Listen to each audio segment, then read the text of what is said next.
It is my pleasure to introduce to you Professor Cheryl McEwan from the University of Durham.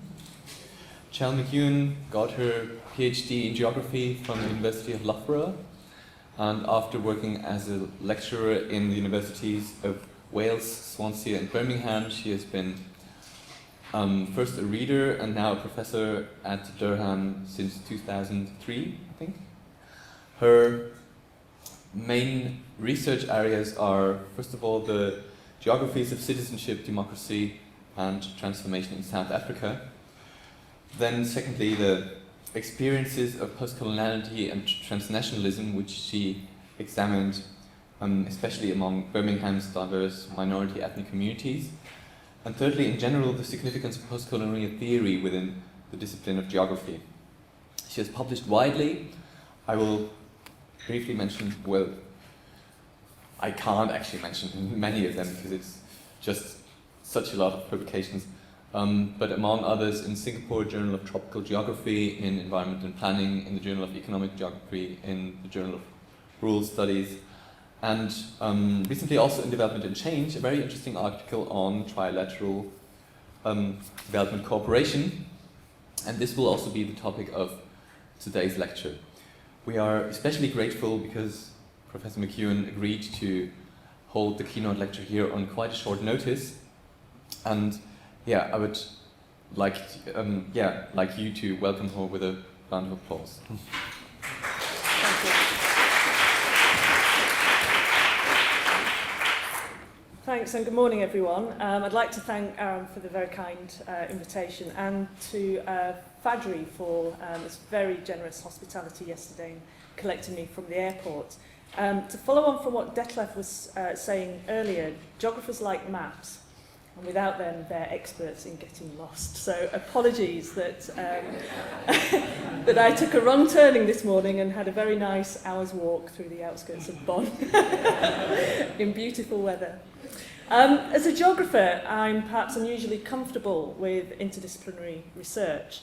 And I work in an institution, I've just been explaining to some colleagues, that is trying to break down disciplinary silos, as my Vice-Chancellor refers to them, by creating interdisciplinary centres. And that's given me the opportunity to work recently with physicists and engineers, so not even proximate neighbours within disciplinary terms, but complete strangers, on a solar power project in South Africa. And I would have loved to have been able to talk about that this morning, but it's too early in that research to be able to say anything meaningful about it.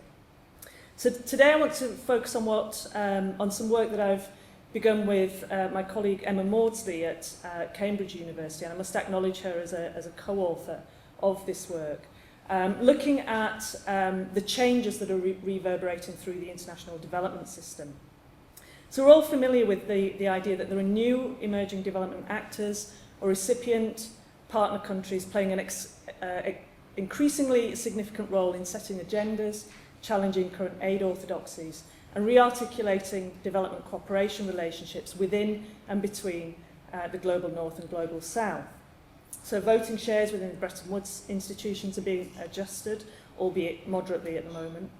New forums are being established within which global aid policy and norms are being renegotiated, challenging the former dominance of the Development Assistance Committee, or DAC, of the OECD. And the so-called traditional donors are responding rapidly to new challenges and opportunities.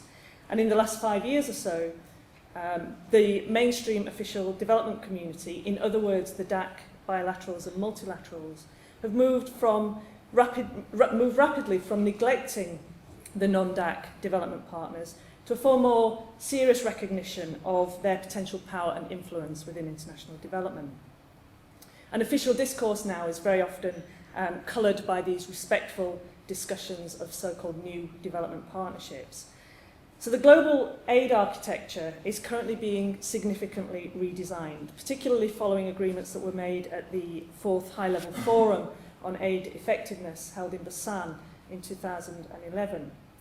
But as Nairi Woods cautions, these hegemonic institutions like the DAC, the World Bank, the IMF, are certainly conceding ground, but there are questions about how far this translates in substance or represent genuine shifts in attitudes, assumptions and power. So in the light of this, I want to argue that making sense of these changes can best be done in the interdisciplinary space between geopolitics and ethnography. And we've heard a little bit about that, I think, this morning.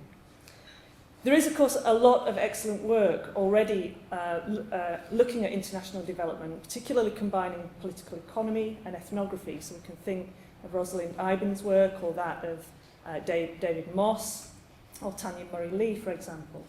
So in this sense, what I've got to say is not particularly revelatory, but there's a persistent trend in policy analyses of the new forms of development cooperation to render these technical, to evacuate politics, or to produce highly uncritical accounts of what is happening.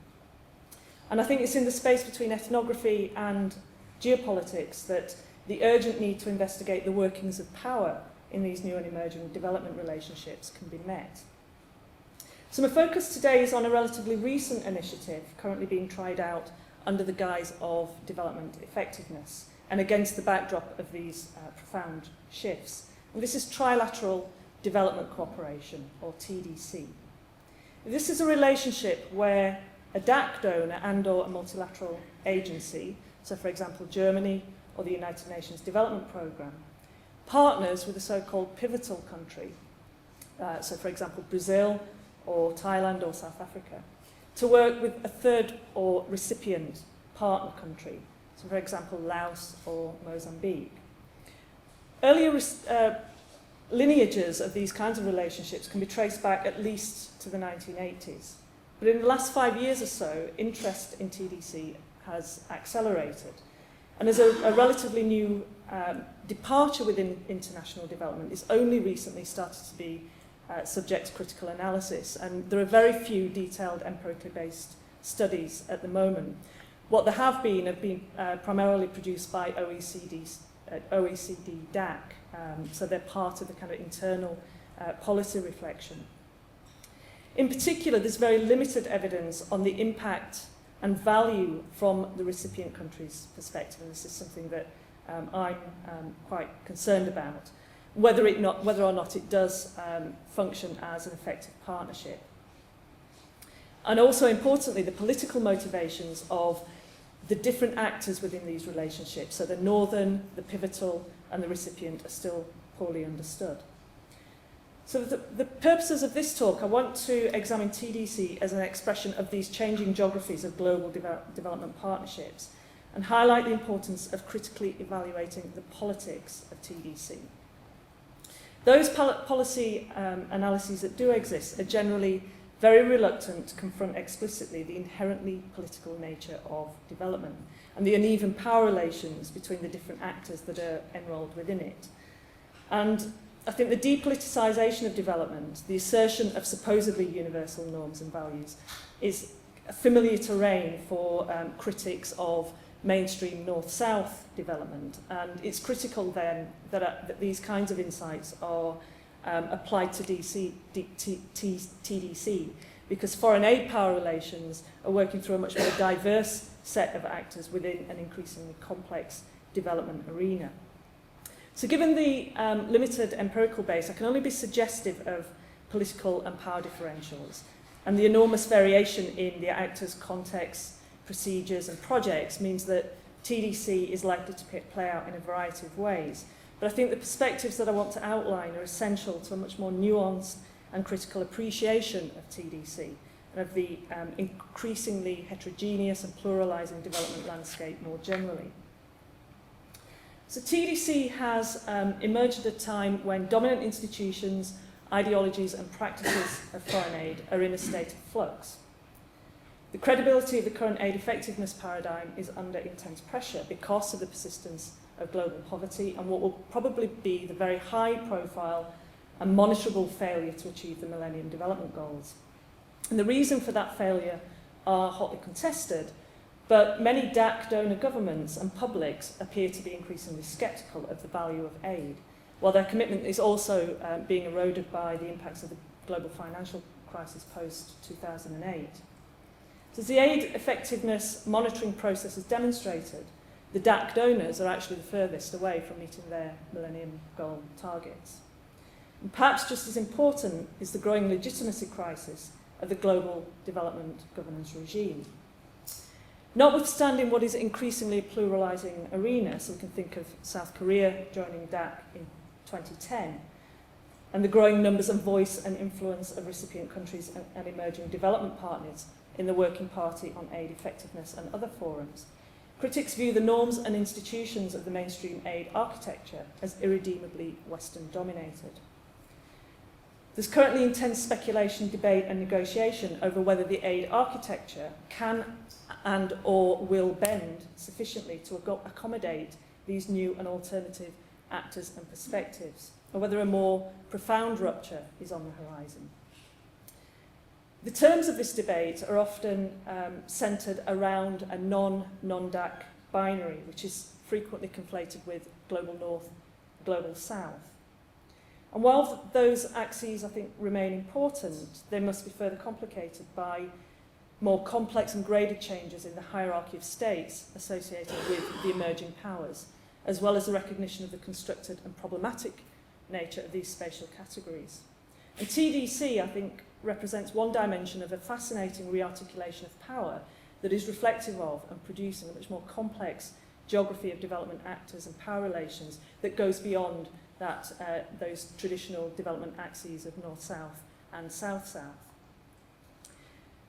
The emerging development partners include, obviously, global giants like China and India, regional powers like Brazil, South Africa and Saudi Arabia, rapidly industrializing countries like Thailand and Turkey, former socialist states such as Poland, Russia and Vietnam. All of these countries are starting to play an enormously significant role in regional and international development. And it's important to note that while some of these countries are embarking on development assistance programs for the first time, a lot of these countries have very long histories of involvement in international development cooperation, often simultaneously as recipients of development assistance. And in some cases, these relationships date back to the 1950s. So in these cases, it might be more appropriate to refer to them as re-emerging development partners. The visibility, presence and impact of these diverse set of actors have grown sharply in recent years. And as a result, they've gone from being almost neglected within Western-dominated analyses of foreign aid and development, except as recipients, to being a subject of intense interest and analysis in academic, media and policy circles.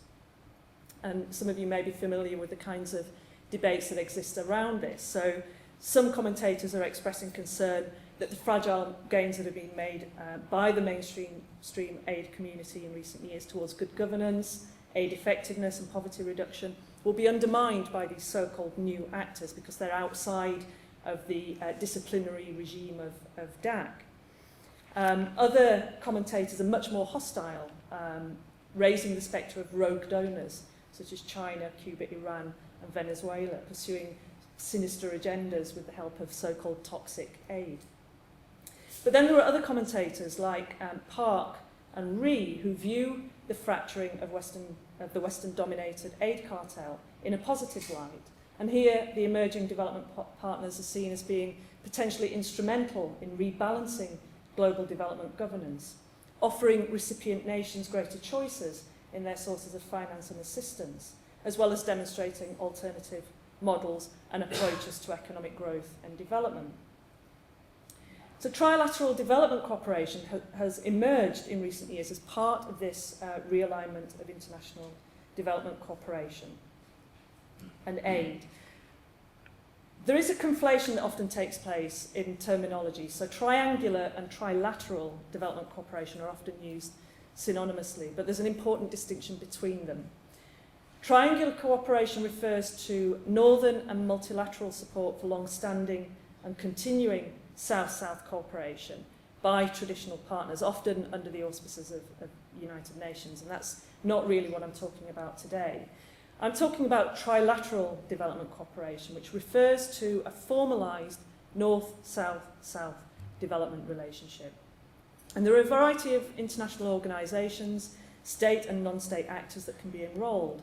But essentially, in this register, TDC sets up a project or a programme between a DAC donor or a multilateral agency, partnering with a so-called pivotal, emerging or anchor country to work within a third recipient country. Donors can be proactive contributors of resources and expertise, so we can think of Germany working with Brazil in Mozambique on quality standards, or they can take a backseat without directly intervening. So the way in which Canada has funded South Africa to work in post-conflict African countries. The intention of these relationships is to draw on the respective strengths of each partner while promoting a new, more pluralised development partnership. So in theory, DAC partners and or multilaterals offer financial resources, development expertise, and institutional capacity. And the argument is that decades of engagement have led to robust institutions, trained personnel, strong networks with non-state actors and multilateral institutions, extensive experience of undertaking projects and programmes, as well as familiarity with the norms and requirements of the international development community. For their part, it's expected that the pivotal states can provide goods, services, and assistance more cheaply, and in ways that are more appropriate to the recipient country's settings. So the technologies and expertise available are assumed to be cost-effective, having been adopted in developing country contexts.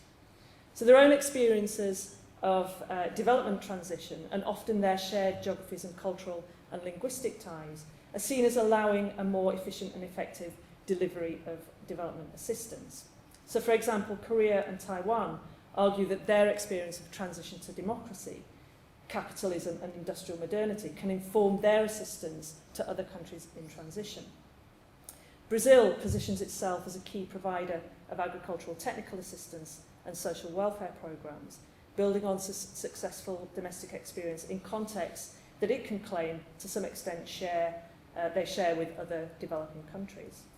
And since its own relatively peaceful transition from apartheid to democratic governance, South Africa has positioned itself as a leader in peace building and post-conflict reconstruction in other African countries, funded by a range of DAC donor countries.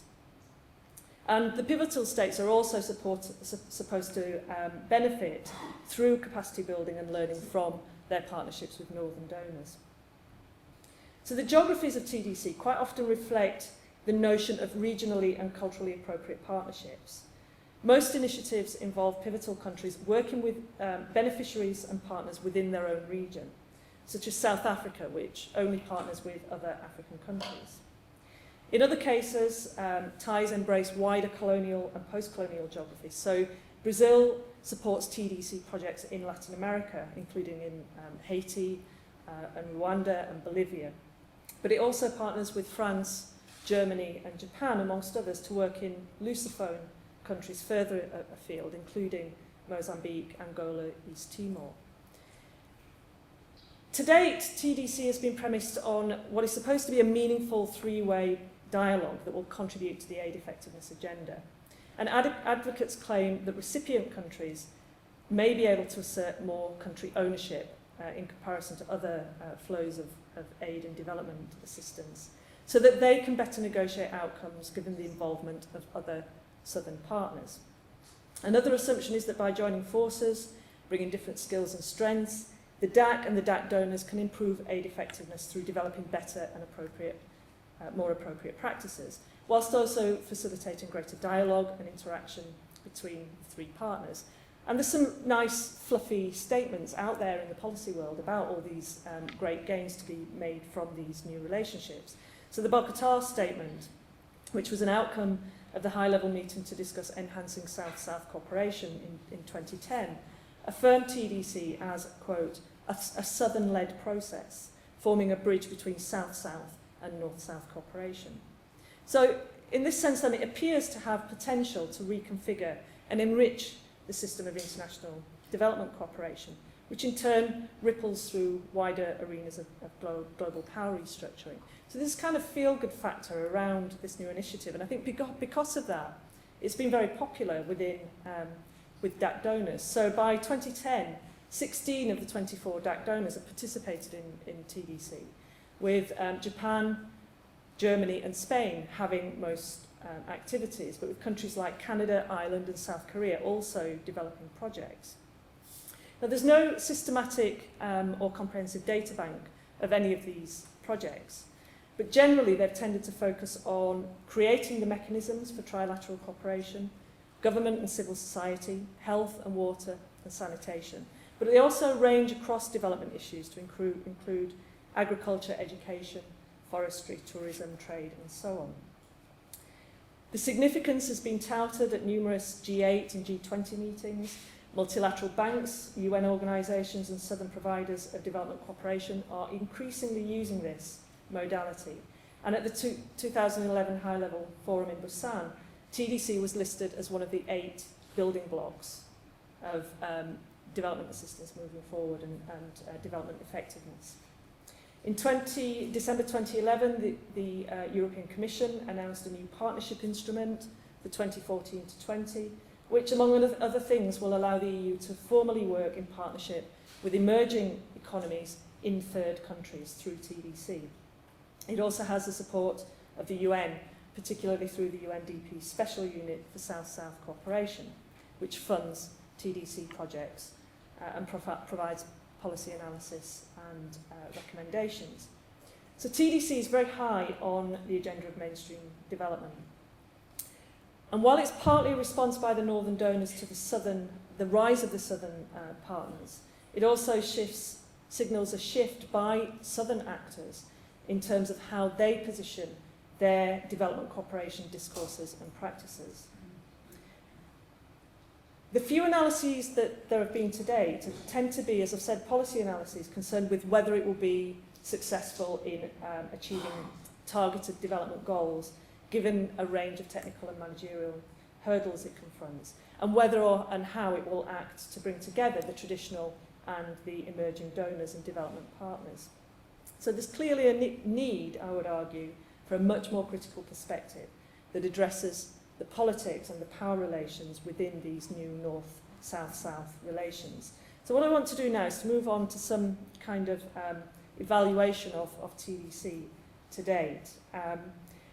While there's considerable optimism surrounding it, there have already been, even within these kind of depoliticised policy documents, a number of challenges identified. And a lot of these are very familiar to policymakers and professionals that are struggling to implement this aid effectiveness agenda.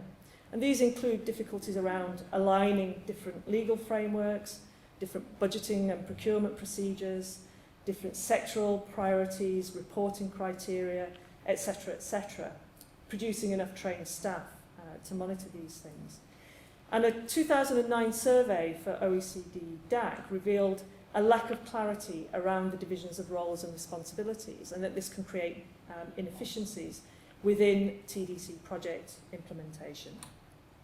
And these problems that are fairly anticipated problems are amplified because TDC tends to involve a larger range of actors than the traditional North-South or South-South cooperation models. They're not even restricted to 3 collaborating agencies or partnerships. One study, for example, revealed that some partnerships have involved in excess of 10 partner organisations. And there was a study done of a joint Japan-Brazil pilot project between 2007 and 2010 that trained health staff for a hospital in Angola. And there were 11 partners involved in this. So this involved 2 Angolan counterparts, the Ministry of Health and the hospital, 2 official Brazilian parties, the Ministry of, the official development agency in Brasilia and the Brazilian embassy in Luanda, 3 Brazilian universities, Japan's aid headquarters and its offices in South Africa and Brazil. So you can see the potential for problems and particularly around alignment are enormous with these very complicated relationships. And the novelty of TDC adds a second challenge because it can take a considerable amount of time to set up these partnerships. So once an agreement is made, it can take anywhere between 6 months and 24 months to set up the partnership. Of course, they're also project-based, so that limited scope and scale of initiatives can be problematic in that it can generate duplication of effort, it can lead to problems in the dispersion of resources and incoherence amongst different initiatives. And there are risks of these projects being potentially disconnected from the broader development goals set out by beneficiary countries in particular. Now, these are technical and managerial problems, and these are recognised within the policy arena. And such problems were on the agenda in Busan, as were the technical managerial solutions. Okay, so the need for regional and sub-regional platforms to broker demand-driven cooperation, prioritising longer-term initiatives over short-term interventions, and a more systematic assessment of the transaction costs. But what I want to suggest is that while this framing is progressive in many ways, it also shares a wider reluctance within the mainstream aid community to acknowledge or confront explicitly the ideological differences about what constitutes development and how to achieve it, and the uneven power relations, not just the capacities, between the different actors that is common in a lot of the official mainstream policy discussion and documentation on development.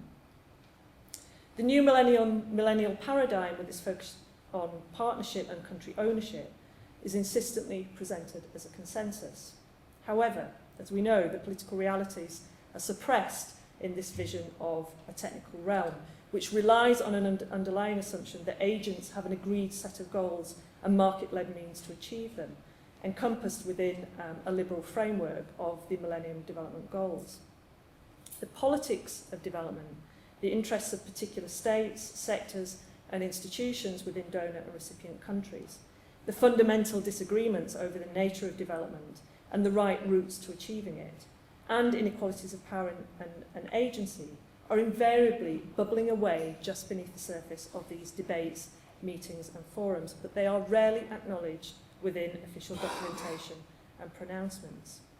Recipient resistance to donor plans and agendas continues to be framed as a lack of capacity or will, and quite often attributed to corruption or narrow power politics within those recipient countries.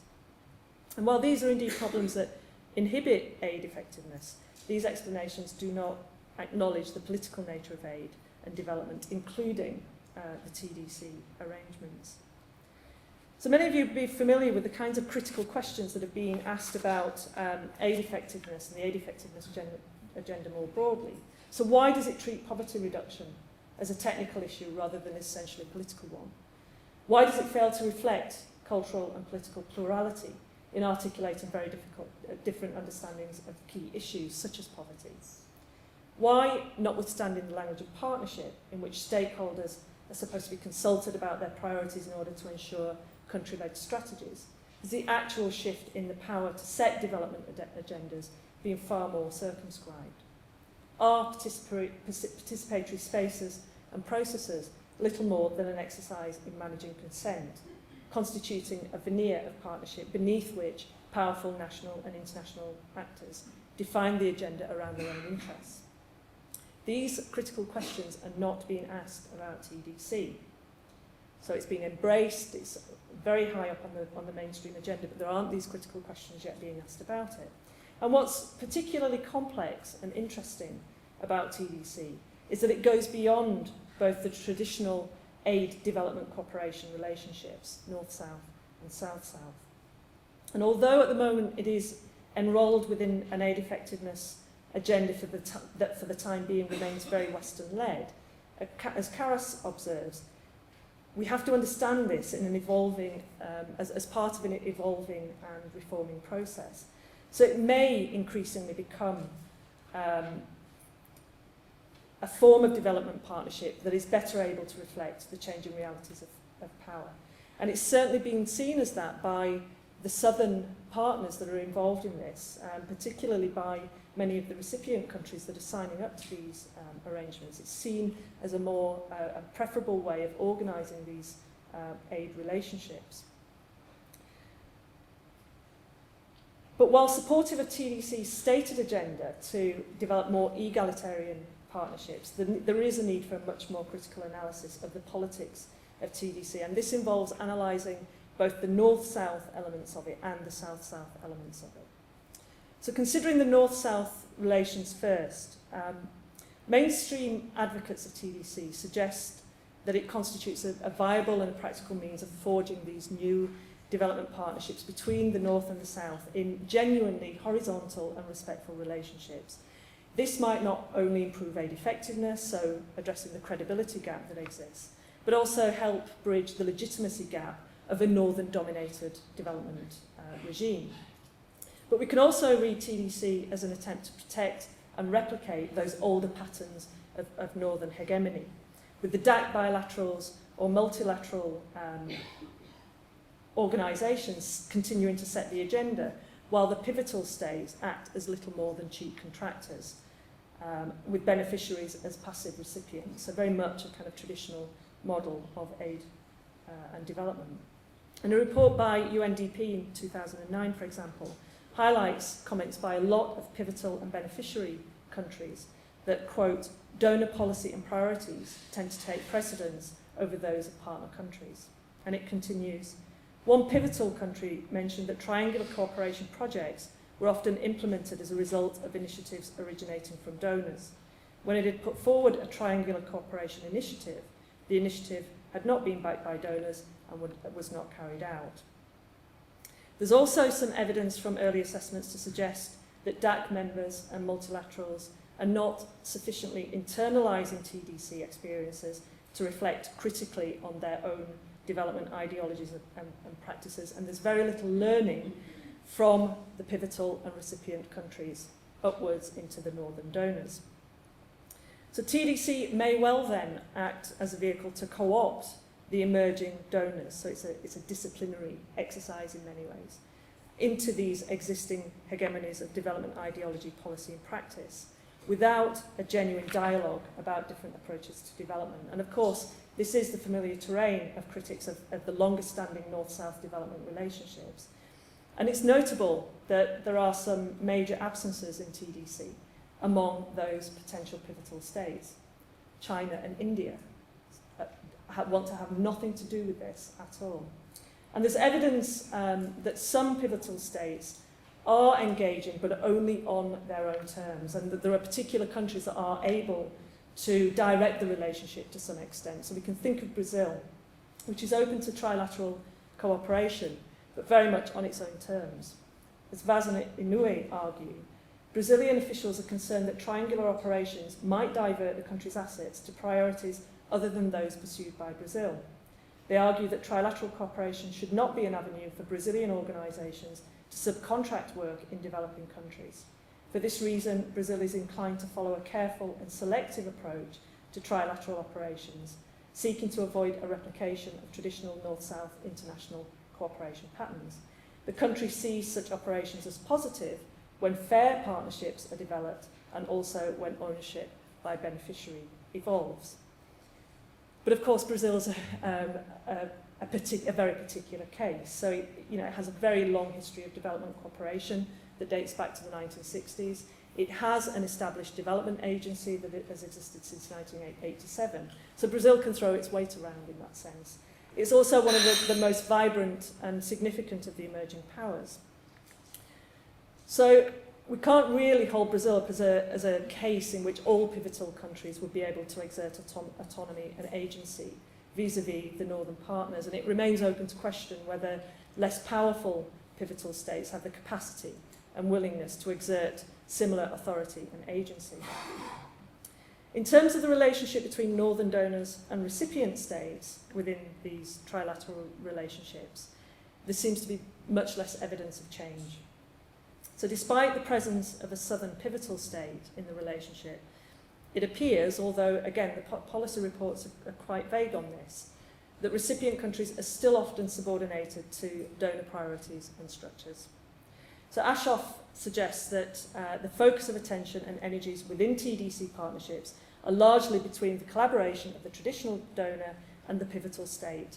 And that, of course, reflects the realpolitik of traditional donor interests in engaging closely with these important emerging powers, since these are the relationships that are deemed to count as the global north finally wakes up to the growing influence of countries in the global south. In some cases, the pivotal countries may also derive greater prestige and influence from their relationship with richer countries and focus their priorities and investments in building that relationship with the traditional donor. And where this is the case, of course, the recipient country cannot take the lead in these relationships. As an example of a joint 2009 Spain-Chile partnership to aid the modernisation of the public sector in Paraguay, that's a case in point. This was initiated by Spain and Chile, but there were differences of opinion with Paraguay on the formulation of the project, and that presented difficulties in Paraguay taking up leadership of the project because it was already initiated from the outside without a great deal of consultation with Paraguay. And it appears today that traditional donors have not prioritised the ways of facilitating recipient country leadership within these projects. There have been very few initiatives to strengthen consultations with recipient countries, or for the TDC donor country or international organisation to provide assistance to recipient countries through country officers to help with communications. And a report in 2009 by the UNDP reports a single example of this in Colombia. So in short, measures to improve participation by recipient countries, which is after all one of the main stated aims in this as part of the aid effectiveness agenda, are very limited. And as we've seen, treating the challenges of this as a technical managerial problem alone is unlikely to address this problem. The politics of development at various scales and in various registers require much more explicit acknowledgement. Moving on to the South-South relations, the novelty of TDC lies in its attempt to harness two historically very different, if arguably complementary forms of development relationship.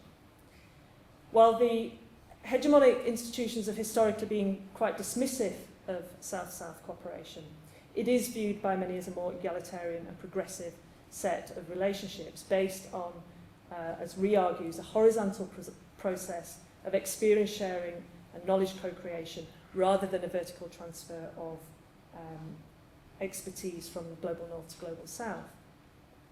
So the flow of resources, personnel, expertise and knowledge, it's suggested, are much more likely to be appropriately targeted, practical and experience-based, being rooted in similar socio-political background and development capacities and challenges. So, for example, a local government reform initiative in Laos, PDR, benefited from the experiences of Vietnam, another post-socialist state, which proved to be much more appropriate and effective than those developed by Japan and other developing countries. Within TDC, the pivotal states are presented as providing specific expertise, but also closer linguistic and cultural identities, shared colonial, post-colonial and developing country experiences, affinities and attitudes. However, within the mainstream literature on TDC and, of course, in South-South cooperation more broadly, the relationship between the pivotal state and the recipient country is quite often cast as one of a naturalised alliance of mutual understanding, again, evacuating politics. It assumes an essentialised southern identity, which fails to reflect the power and politics of development working between those two parts of the triangle. Amongst other things, this assumption neglects the difficulties faced by recipient countries in taking up ownership of the TDC projects, as we've seen, despite the presence of southern partners. Another example of this is what was reported to be a successful knowledge exchange funded in partnership with Japan, a partnership in up to 2008 with El Salvador's Vice Ministry of Housing and Urban Development. And El Salvador showed much less interest in leading the partnership with Mexico once Japan's involvement had ended. Okay, so it was willing to deal with Japan, but it didn't want to deal with Mexico directly. In some cases, recipient countries are also deeply suspicious of the intentions and impacts of these newer southern partners, the emerging powers, particularly the regional hegemons. So Brazil and South Africa, for example, have both had to confront a degree of reservation and in some cases active hostility towards their regional weight and power. Their role as donors obviously expands their foreign policy tools, and this is certainly the case in their bilateral activities, and it may also colour the reception of their TDC projects amongst their recipients. So taking the case of South Africa, there are clear economic benefits in providing development assistance to other African countries to promote stability and greater regional integration. So it's no coincidence then that peacekeeping efforts have been focused in countries such as the DRC, in which South African companies had prior operations. TDC enabled South Africa to play an increasing role in the African continent while lowering the costs of engagement. Post-conflict assistance in countries such as the DRC, Burundi and Sudan has often been followed by commercial flows. Peacekeeping activities create opportunities for more diverse forms of development and commercial activity. And there's quite a revealing quotation from Smith et al. South Africa has both the geopolitical stature and political will to drive this agenda, and it has the financial, infrastructural and institutional capacity that the rest of the region generally lacks. Its private sector and parastatals have the capacity and desire to be partners in the process, not out of any particular sense of solidarity, but because they see business opportunities from the process that foreign capital does not. So for this reason then, South Africa's economic preeminence raises concerns that its role as a pivotal TDC country will entrench and extend its dominance, with rather less benefit accruing to the recipient countries. South Africa's TDC policy of only working with other African beneficiaries reflects the practical value claimed by TDC, the African expertise that South Africa is supposed to bring to the relationship, but also a strategic agenda, its hegemonic interest in regional security and integration. The relationship between TDC and wider foreign policy goals is also apparent in the case of Brazil. Brazil has obviously a substantial impoverished population, but justifies directing resources to other countries by claiming considerable technical expertise in a variety of social, health and agricultural fields, claiming to be an altruistic regional and global actor, strengthening cultural ties, especially with the community of Portuguese language countries, which in turn helps underwrite trade agreements, technology transfer, diplomatic solidarities and so on.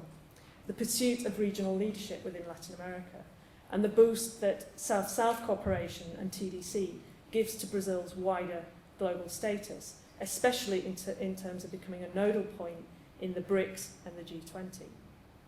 But as Abdenor rightly asks, why TDC? Bilateral relationships can be much more easily managed in the national interest than multilateral relations. And it appears that for Brazil, TDC constitutes a specific tactic for national self-promotion within a broader strategy of foreign relations.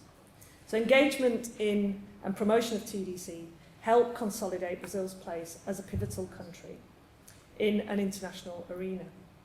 Unlike traditional multilateral channels such as UN peacekeeping, TDC allows Brazil closer engagement and a more visible profile with northern partners and with recipient countries. And because TDC represents something of what Aldenor refers to as a break with the autarkic rhetoric of leftist developing states in earlier decades, it reflects a new spirit of compromise and collaboration with the traditional powers.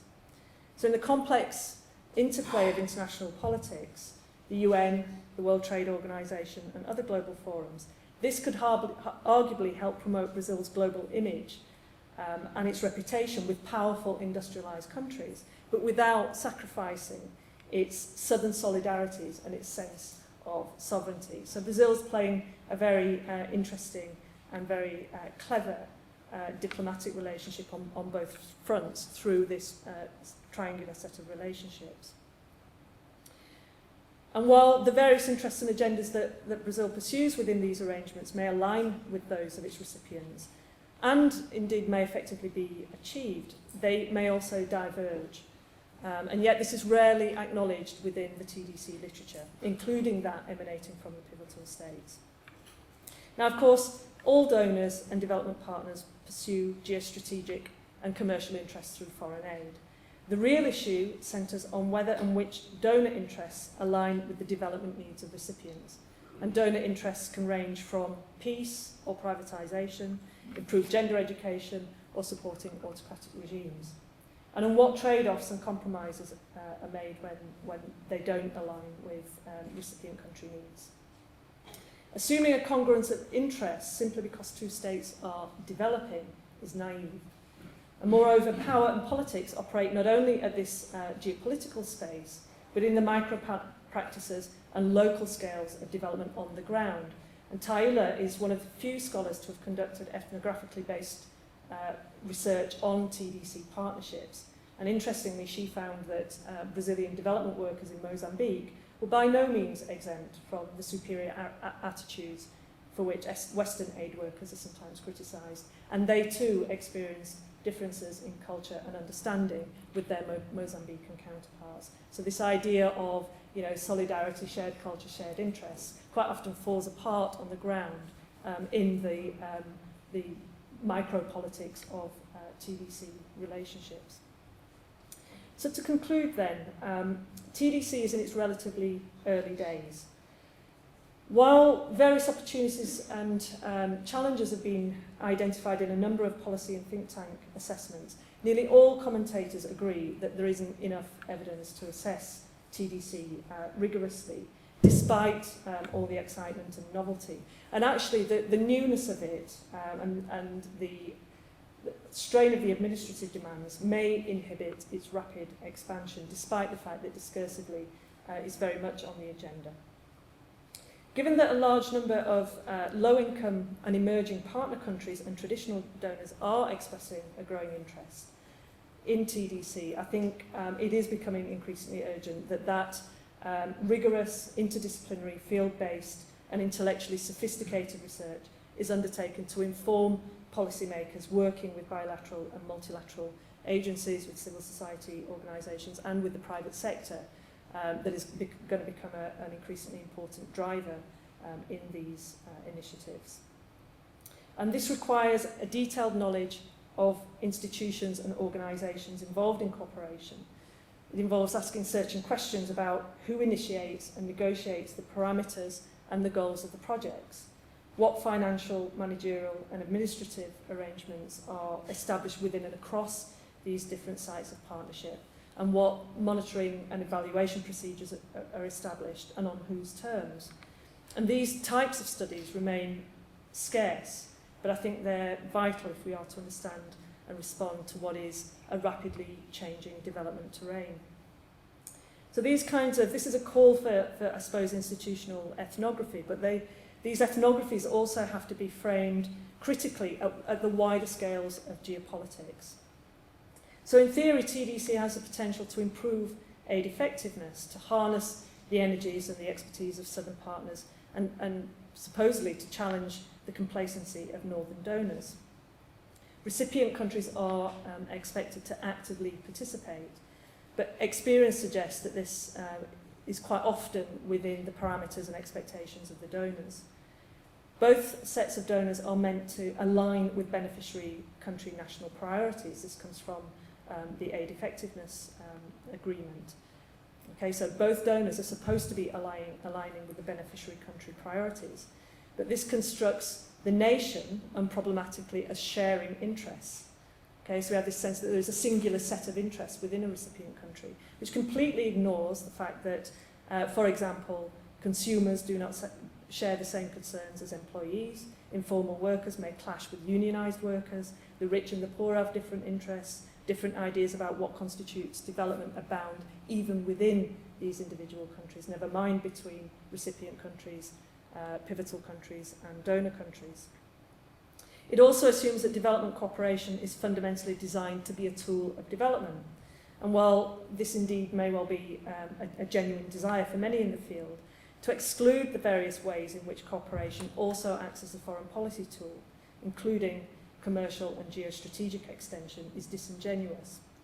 The harmonisation and alignment process has yet done very little to formally acknowledge or tackle this uncomfortable truth in the case of north-south flows, and it's been even more tardy with analyses of TDC.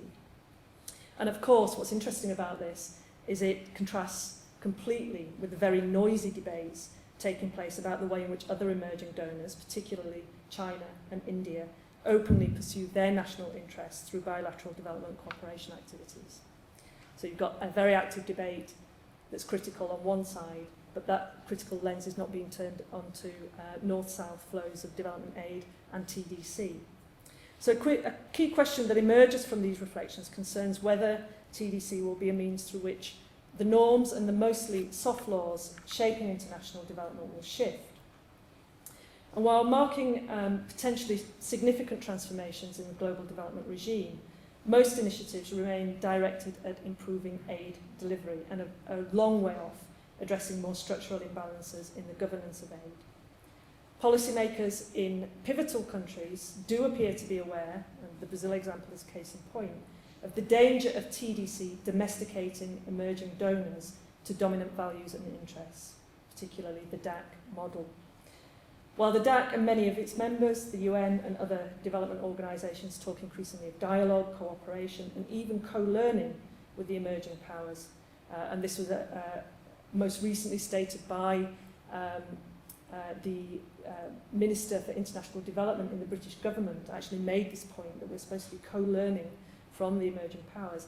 The extent to which this language will be internalised, with northern donors reflecting critically on their own development ideologies and practice and actively learning from pivotal and recipient countries, remains to be seen. That critical lens also needs to be turned on the south-south dimension of TDC as well. In some cases, pivotal states do have an interest in promoting a rather essentialist notion of shared identity, experiences and interests, and expertise in particular technologies and social programs. And while that might well be the case in some instances, it can act to obscure equally important power hierarchies, cultural divides, and vested interests within and across the global south. So we know that power works through official aid channels, and it remains to be seen whether the new partnership model of development that encompasses TDC will lead to more egalitarian relations.